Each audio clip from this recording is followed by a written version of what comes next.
Intensitas hujan tinggi menyebabkan banjir dan menjebol tembok gudang Toserba di Cirebon, Jawa Barat. Akibatnya stok barang-barang yang ada di dalam gudang hanyut di bawah banjir hingga dijarah warga. Puluhan kardus berisi barang dagangan di gudang milik sebuah Toserba ini hanyut terbawa arus banjir akibat tanggul di belakangnya yang jebol di Cirebon, Jawa Barat. Derasnya arus air membuat karyawan tidak bisa berbuat banyak dan membiarkan seluruh stok barang dagangan terbawa arus air. Selain itu 19 kendaraan karyawan juga hilang terbawa banjir. Sementara itu seluruh barang dagangan yang hanyut juga diambil dan dijarah warga. Warga mengaku tidak tahu jika barang yang terbawa arus dan masuk ke permukiman mereka berasal dari gudang Toserba. Warga mengaku sebagian barang yang terbawa hanyut dibawa ke rumah dan sebagian lainnya ada yang berusaha dikembalikan ke gudang. Sementara itu akibat jebolnya tembok gudang ini membuat kerugian ditaksir mencapai miliaran rupiah.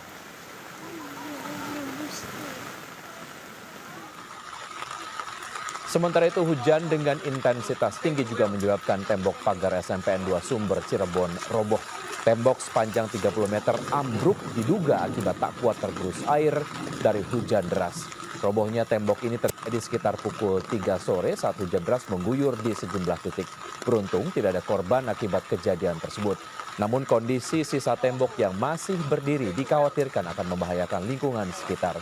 Warga berharap pihak terkait segera melakukan penanganan pada robohnya tembok ini.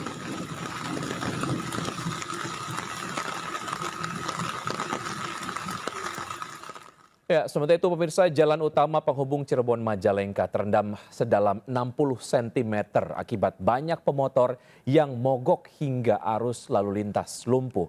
Banjir sendiri disebabkan hujan deras dan diperparah dengan tingginya debit sungai kiriman dari hulu. Banjir udah hampir 1 lutut orang dewasa. Sejumlah petugas gabungan yang tengah bertugas di pos PAM Pemuda Kota Cirebon, Jawa Barat dibuat sibuk dengan adanya sejumlah kendaraan mogok terjebak banjir. Sedikitnya 2 mobil dan 6 sepeda motor mati mendadak akibat terjebak banjir. Petugas coba melakukan evakuasi memperbaiki kendaraan tersebut. Namun 1 mobil diantaranya terpaksa harus diderek ke bengkel terdekat. Sementara itu arus lalu lintas dari arah Jakarta menuju Jawa terpantau ramai lancar. Dari Cirebon, Jawa Barat, Mardika iNews melaporkan. Beralih ke informasi lain, pemirsa, jelang misa Natal malam nanti persiapan dan pengamanan dilakukan Gereja Katedral Jakarta. Jurnalis iNews Berliana akan menyampaikan informasi selengkapnya untuk Anda. Ya pemirsa, untuk perayaan misa Natal malam nanti memang terpantau sudah dilakukan pengamanan oleh tim gabungan TNI Polri dan juga penyisiran sudah dilakukan tadi pagi dan disertai juga anjing K9 pemirsa. Nah saat ini saya sudah bersama dengan jamaat yang akan melakukan misa malam nanti. Halo kakak, boleh diperkenalkan namanya siapa? Ya, nama saya Opi, Mbak. Ya, jadi kita kalau mau mengikuti misa di dalam gereja katedral, saya melakukan registrasi secara online dulu, Mbak. Jadi supaya saya bisa mengikuti acara kebaktian di dalam gereja katedral. Seperti itu, Mbak. Jadi kalau kita sudah registrasi, kita sudah merasa aman dan kita sudah punya sudah punya tanda untuk masuk ke dalam gereja katedral. Ya, begitu pemirsa tadi keterangan dari salah satu jamaat yang akan mengikuti misa Natal malam nanti. Nah, nantinya ini akan dibagi menjadi 2 tempat pemirsa. Untuk yang tempat saya berdiri ini merupakan bagian dalam yang memang seharusnya dilakukan registrasi terlebih dahulu secara online. Jika tidak dapat tiket, ini tetap bisa mengikuti ibadah di gereja katedral malam nanti ini, tapi di sebelah luar pemirsa. Nah memang sudah disediakan kursi yang banyak, sebanyak 5.000 kursi untuk pemirsa atau jamaat yang memang mau ibadah Natal itu bisa datang lebih awal 1,5 jam agar bisa melakukan registrasi dan bisa duduk di kursi yang sudah disediakan. Dari Jakarta, Berliana Mileni, Erin Nugraha, Oki, iNews melaporkan. Pemirsa, puncak arus libur Natal dan Tahun Baru, 48.000 lebih penumpang meninggalkan Jakarta lewat stasiun Senen. Memasuki H-1 Natal, stasiun Pasar Senen Jakarta mengalami lonjakan penumpang. Diperkirakan 48.000 lebih penumpang meninggalkan Jakarta, mayoritas berangkat dari stasiun Pasar Senen. PT Kereta Api Indonesia Daerah Operasional 1 Jakarta menyatakan total kapasitas angkutan libur Natal dan Tahun Baru mencapai lebih dari 900.000 tiket. Sementara itu, puncak arus perjalanan periode Natal terjadi sejak kemarin hingga tanggal 25 Desember.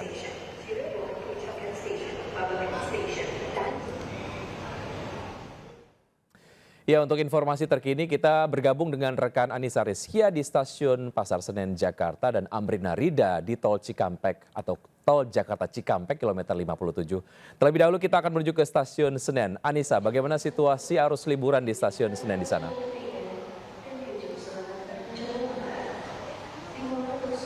Ya, selamat siang Wiki dan juga pemirsa. Tentunya geliat dari para penumpang yang akan melakukan liburan begitu ya di momen libur Natal dan Tahun Baru ini sudah terlihat sejak pagi tadi hingga siang hari ini, di mana menurut data dari PT KAI Daob 1 menyatakan bahwa sekiranya ada 900.000 kursi saat ini sudah terisi atau terjual sekiranya 600.000 lebih begitu. Yang mana dari Stasiun Pasar Senen ini bisa dikatakan memang dari pantauan Anda begitu ya, dilihat dari layar televisi, memang ini sudah mulai terjadi penumpukan begitu penumpang yang ada di stasiun ini. Dan untuk keberangkatan favorit ini ada beberapa kota, yaitu diantaranya ada menuju ke Jogja, kemudian Semarang, Surabaya, Bandung, hingga Purwokerto. Nah, yang menarik perhatian saya ini adalah jasa porter yang saya lihat begitu ya di Stasiun Pasar Senen ini, memang mereka standby 24 jam untuk menyambut para penumpang, yang mana tadi saya sempat berbincang begitu dengan salah satu porter yang ada di sini. Mereka sangat merasa mendapatkan berkah begitu ya, karena mereka mendapatkan pendapatan ini lebih dari hari biasanya, yaitu ada yang mendapatkan 2 kali lipat begitu dibandingkan pendapatan di hari-hari biasa. Ini merupakan salah satu dampak yang mereka rasakan ketika momen libur Natal dan Tahun Baru. Dan menurut perkiraan dari PT KAI Daob 1, puncak dari kepulangan masa libur ini yaitu akan terjadi di tanggal 28 Desember hingga tanggal 4 Januari 2026. Untuk sementara saya kembalikan kepada Wiki yang ada di studio. Baik, Anissa, kini kita akan menuju ke Amrina yang ada di Tol Jakarta Cikampek. Amrina, bagaimana situasi terkini di sana?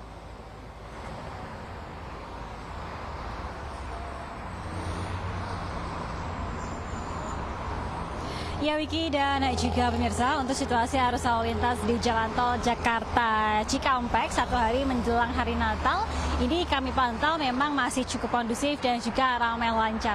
Nah, untuk situasi arus lalu lintas di tempat kami melaporkan saat ini, yakni di kilometer 57 begitu ya, kami bisa melihat bahwa kendaraan yang melintas yang mana didominasi oleh mobil dan juga bus antar kota antar provinsi ini dapat melaju dengan kecepatan normal hingga maksimal. Dan apabila saya bandingkan begitu dari kedua arah, baik itu dari Jakarta menuju ke Cikatama ataupun juga sebaliknya, ini tidak terlihat adanya kemacetan ataupun juga kepadatan. Memang untuk volume kendaraan yang melintas, Wiki, ini memang sudah terlihat jauh lebih meningkat dibandingkan hari-hari sebelumnya, di mana untuk pada hari ini begitu setidaknya sudah ada 13.000 kendaraan yang melintas di Jalan Tol Jakarta Cikampek. Dan pada hari ini diprediksi akan menjadi puncak arus mudik Natal, yang mana hingga malam nanti diproyeksikan akan ada lebih dari 45.000 kendaraan yang berlalu lalang dan juga melintas di Jalan Tol Jakarta Cikampek. Nah, tentunya untuk bisa mengatasi adanya lonjakan kendaraan yang melintas ini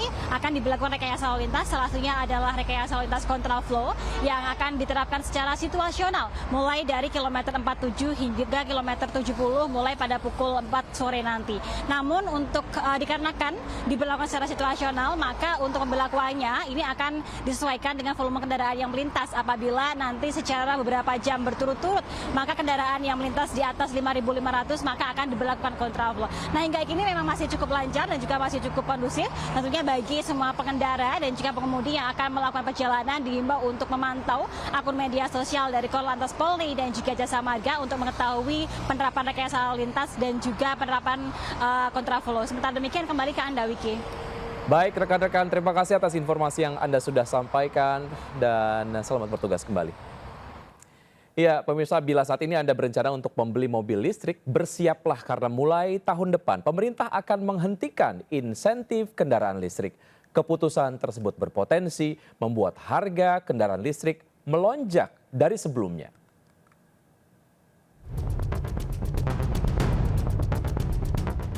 Pemerintah memastikan segera menghentikan insentif mobil listrik mulai tahun depan. Keputusan ini dikhawatirkan masyarakat akan membuat harga penjualan menjadi lebih tinggi. Salah satu alasan penghentian insentif kendaraan listrik adalah karena pemerintah menilai kendaraan listrik telah berkembang pesat di Indonesia selama 2 tahun insentif itu diberikan. Ketum Periklindo Muldoko merasa yakin minat masyarakat pada kendaraan listrik tidak akan tergerus meski terdapat kenaikan harga nantinya. Menurut Muldoko, meskipun tanpa insentif, industri dan persaingan mobil listrik akan terus berjalan sehingga tetap mampu memberikan harga terbaik untuk masyarakat. Sebelumnya, beragam insentif diberikan pada kendaraan listrik termasuk PPN 10% yang ditanggung pemerintah untuk mobil listrik produksi lokal dengan TKDN 40%. Setelah dihentikan insentif kendaraan listrik, nantinya akan dialihkan untuk pengembangan mobil nasional. Pemerintah akan menghentikan insentif mobil listrik. Tentunya kebijakan ini menimbulkan kekhawatiran bagi para pebisnis otomotif dan juga publik. Mereka khawatir minat masyarakat terhadap kendaraan dengan baterai ini akan menurun karena harga akan lebih naik dan juga tidak adanya lagi keistimewaan pajak. Dari Jakarta, Ismalia Novan Dwi Kusuma, Fakih Satrio, iNews melaporkan. Pemirsa, jelang perayaan Natal dan Tahun Baru dan memastikan komoditi pangan aman untuk dikonsumsi, Pemkot Jakarta Barat dan BPOM DKI Jakarta menggelar inspeksi mendadak ke pasar swalayan dan tradisional di Kembangan, Jakarta Barat. Hasilnya masih ada makanan yang mengandung formalin.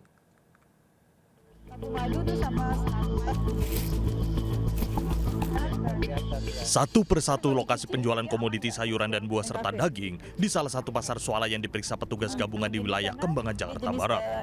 Tak hanya sayuran dan buah, bahkan seluruh jenis daging tak luput dari pemeriksaan. Pemeriksaan juga dilakukan pada makanan cemilan seperti manisan pala. Dan saat dilakukan pemeriksaan, ternyata makanan ini terindikasi mengandung bahan formalin. Manisan naga, manisan pala ini ternyata mengandung formalin. Ini kan tidak disangka-sangka oleh kita ya, secara umum tampilannya juga tidak terlihat gitu kan, dan masyarakat pun tidak tahu pastinya. Pemeriksaan komoditi pangan ini dilakukan untuk memastikan seluruh makanan aman dikonsumsi. Atas temuan ini, Pemkot Jakarta Barat meminta distributor dan pengelola pasar swalayan untuk menarik produk makanan dari pasaran agar tak dikonsumsi masyarakat. Dari Jakarta, Miftahul Gani, iNews melaporkan. Pemirsa, bencana alam yang melanda Aceh membuat tabung gas LPG mengalami kelangkaan. Di sejumlah titik pendistribusian, warga rela mengantri untuk mendapatkan gas LPG sejak subuh.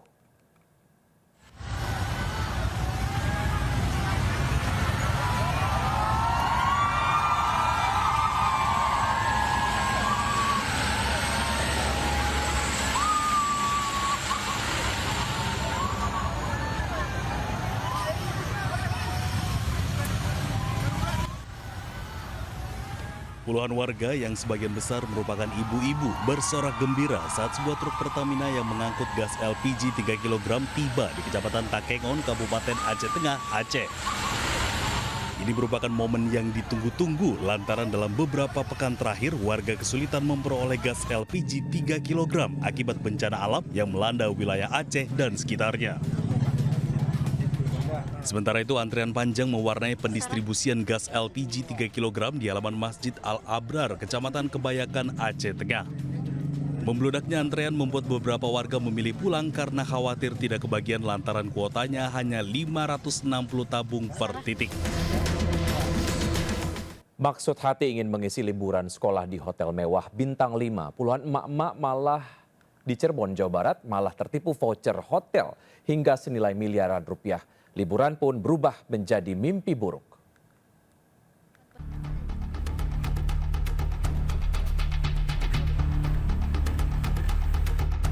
Tergiur harga hotel bintang 5 dengan harga setara indekos harian, puluhan emak-emak di Cirebon, Jawa Barat diduga jadi korban penipuan berkedok voucher hotel murah. Mereka berbondong-bondong mendatangi Polres Cirebon Kota mempertanyakan perkembangan laporannya terkait dugaan penipuan berkedok penjualan voucher promo menginap di hotel ternama yang diduga fiktif. Bersama kuasa hukumnya, mereka mendesak kepolisian untuk menindaklanjuti kasus yang telah merugikan ratusan korban di wilayah Cirebon dan sekitarnya.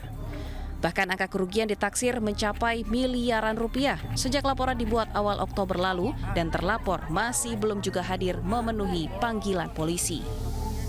Sejumlah korban pun sempat mengkonfirmasi langsung ke pihak hotel dan tak ada satupun pihak hotel yang membenarkan adanya voucher promo tersebut. Kasus ini menjadi peringatan bagi masyarakat agar lebih waspada terhadap penawaran harga hotel murah, apalagi di saat musim liburan Natal dan Tahun Baru. Dari Cirebon, Jawa Barat, Mahardika, iNews melaporkan. Pemirsa, sepanjang hari Selasa kemarin polisi direpotkan dengan adanya ancaman bom melalui pesan elektronik di 10 sekolah di Depok, Jawa Barat. Akibatnya petugas Polres Metro Depok bersama Gegana menyisir sekolah-sekolah yang menjadi sasaran pesan beruntun tersebut.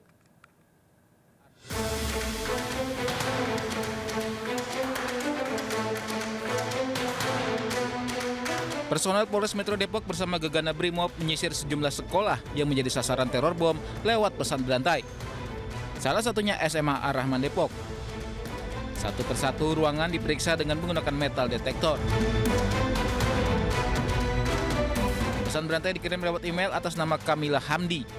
Dalam pesan tersebut, pelaku teror mengancam akan meledakan bom di sejumlah sekolah di Depok.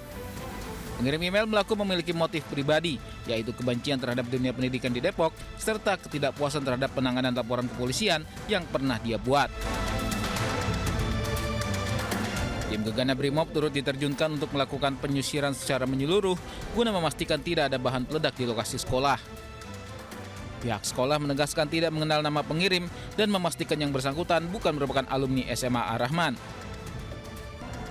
Sementara itu, Kasih Humas Polres Metro Depok AKP Made Budi menjelaskan ada sekira 10 sekolah yang mendapat ancaman teror. Polisi sudah memeriksa alamat yang tertera di email dan masih mendalami apakah pengirim sesuai nama yang tertera atau seseorang mencuri identitas orang lain. Dari Depok, Jawa Barat, Iyung Rizky, iNews melaporkan. Ya, pemirsa, selalu berhati-hati dan jangan gampang tergiur dengan iming-iming bonus dan diskon yang ditawarkan perencana pernikahan atau wedding organizer. Di Klaten, Jawa Tengah, 40 calon pengantin menjadi korban penipuan WO abal-abal. Tak tanggung-tanggung, total kerugian ditaksir hingga 1 miliar rupiah.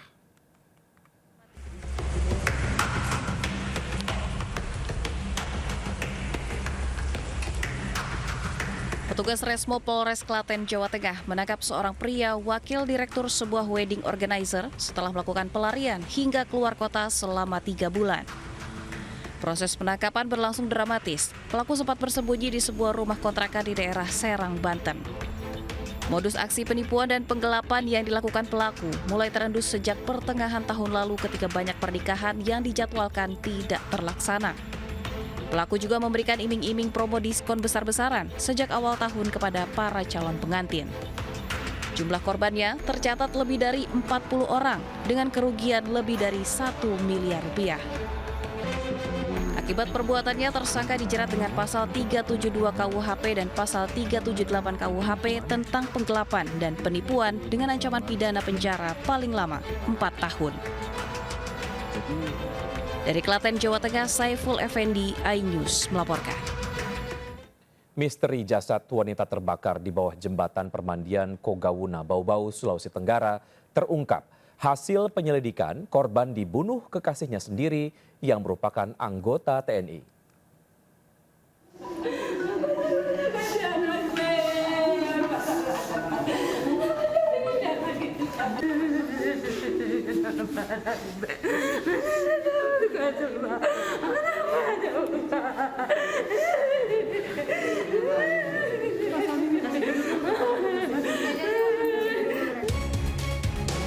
Identitas jasad wanita tewas dalam kondisi mengenaskan yang ditemukan di bawah jembatan permandian Kogawuna, Kota Bau-Bau, Sulawesi Tenggara terungkap. Menurut keterangan keluarga, sehari sebelum jasad ditemukan, korban sempat mendatangi rumah orang tuanya dan meminta untuk menjaga kedua anaknya. Setelah itu, keluarga tidak mengetahui kabar korban. keluarga baru mengetahui korban meninggal setelah melihat foto jasad korban beredar di media sosial. Keluarga menyebut sebelumnya korban pernah mengenalkan kekasihnya dan menyampaikan bahwa yang bersangkutan merupakan anggota TNI.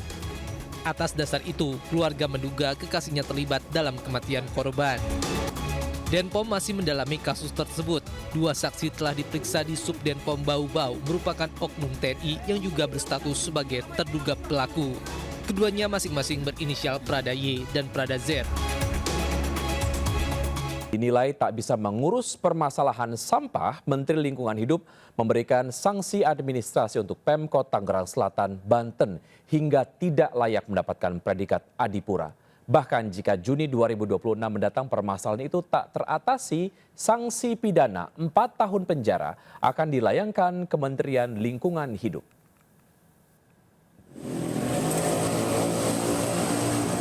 Berlarut-larutnya permasalahan sampah di Kota Tangerang Selatan dikeluhkan warga. Bahkan tumpukan sampah yang sempat menghiasi sepanjang Jalan Insinyur Haji Juanda Ciputat juga viral karena hanya ditutupi terpal saja tanpa adanya pengangkutan. Akibatnya aroma bau tak sedap hingga ribuan belatung pun menghiasi kondisi jalanan. Pemkot Tangsel pun berkilah jika permasalahan ini dampak dari TPA Cipuecang yang tutup karena melebihi kapasitas. Persoalan ini pun membuat Menteri Lingkungan Hidup Hanif Faisal Nurfik sengaja mendatangi Tangerang Selatan untuk melihat dan membahas persoalan ini. Hasilnya, sanksi administrasi dijatuhkan untuk pemerintah Tangerang Selatan karena tak bisa mengurus sampah di wilayahnya. Bahkan jika hingga Juni 2006 mendatang permasalahan sampah belum juga bisa teratasi, maka sanksi pidana 4 tahun penjara akan menjerat Pemkot Tangsel. Tak hanya itu, Menteri Lingkungan juga mengklaim jika Tangerang Selatan, Kota Tangerang, dan Kabupaten Tangerang tak layak mendapatkan predikat Kota Adipura. Karena bagaimanapun juga berdasarkan Undang-Undang 18 2008, maka sampah menjadi tanggung jawab Pak Wali Kota. Ini ada pasal 40 yang di dalamnya ada ancaman pidana minimal 4 tahun. Jadi kami sedang juga dalami terkait konteks ini karena hukum kan tidak boleh dikesampingkan. Sementara itu, kondisi TPA Cipuecang masih ditutup sehingga pemerintah Tangsel terpaksa memanfaatkan TPS 3R untuk menampung sampah-sampah dari masyarakat. Dari Tangerang Selatan, Banten, Nunung Purnomo, iNews melaporkan. Menjadi seorang ibu merupakan perjalanan penuh cerita dan tantangan. Setiap ibu memiliki versi terbaiknya masing-masing. Melalui kampanye Siapa Takut Jadi Ibu, Prenagen mengajak para ibu dan keluarga untuk saling mendukung dalam setiap tahap kehamilan hingga menyusui.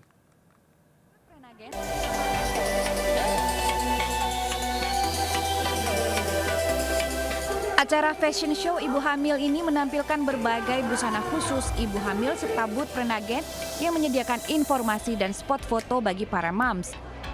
Menurut Prenagen, menjadi ibu bukan hanya tentang persiapan fisik, namun juga mental dan emosional. Peran pasangan, keluarga, serta lingkungan menjadi support system penting bagi setiap ibu. Prenagen tidak hanya menghadirkan produk nutrisi, namun juga wadah bagi para ibu untuk berbagi pengetahuan dan pengalaman. Selama 4 dekade, Prenagen telah menemani para ibu dalam memenuhi nutrisi esensial, mulai dari masa persiapan kehamilan, hingga menyusui. Nutrisi yang dihadirkan Prenagen diklaim terukur dan lengkap sehingga memudahkan ibu dalam memenuhi kebutuhan gizi yang berbeda dengan susu biasa maupun suplemen tunggal. Prenagen hadir sebagai salah satu support system untuk moms, menemani di masa kehamilan, menyusui, dan juga sebelumnya di masa persiapan kehamilan. Menyesuaikan gaya hidup moms modern yang aktif, Prenagen juga menghadirkan produk UHT siap minum dengan nutrisi lengkap, low fat, dan less sugar. Memberikan kebutuhan bagi moms untuk tetap memenuhi kebutuhan nutrisi kapan saja dan di mana saja. Tim Liputan iNews melaporkan. Kami akhiri jumpa kita siang hari ini. Saya Wiki Adrian bersama tim yang bertugas undur diri. Tetap semangat dan sampai jumpa.